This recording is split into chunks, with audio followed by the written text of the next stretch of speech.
Shabbat Shalom. This week's Torah portion is called Vayeshev, and it's the beginning of the story of the meteoric rise of Yosef HaTzadik, the son of Jacob, from the hated brother of the tribes to the viceroy of Egypt. At the end of this week's Torah portion, after Yosef is kidnapped and he becomes the head of the household of Potiphar, he is tempted by the wife of Potiphar. He pushes away her advances, and he accused of inappropriate things, is end up in prison.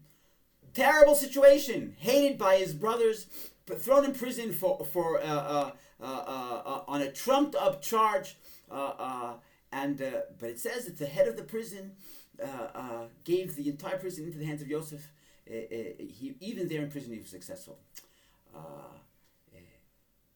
How was he released? So the portion ends with a beautiful story about there were two other prisoners in the prison. They were former ministers of Pharaoh. Each one had done something inappropriate in the palace of the Pharaoh, and they were imprisoned. Each one had a dream, and the Torah goes to great lengths to talk about the dreams of these ministers, and how Joseph interpreted them.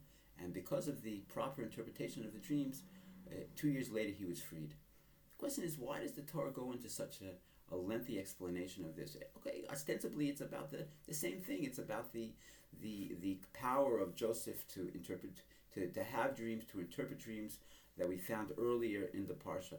Why does the Torah go to such great lengths? And there's a very interesting side point that the Rebbe makes that I want to share with you. It says that Joseph came in and he saw the two ministers, that their faces were fallen. And he asked them, "My high, what's going on? What's the problem? How come? Why are your faces fallen today?" And they tell him their problems, okay, and he helps them to the best of their ability. That was the reason why he was freed. Even though he was in the most dejected situation a person could possibly be. He was a Hebrew slave. He was in prison for false charges. And yet he cared about another person. He was able to step out of his own problems and to see the distress of another person. That was what led to his release and ultimately to be the viceroy of Egypt. The same lesson is for all of us. As long as we're sunk into our own problems, we don't see what's going on around us, we're not giving God a chance to work miracles. As soon as we step out of our limited view, step up and see what's going on around us, look into the faces of the people around us, see what's going on with them, try to help how we can. We're not just about ourselves, it's about the world and what we can do to change the world for a better.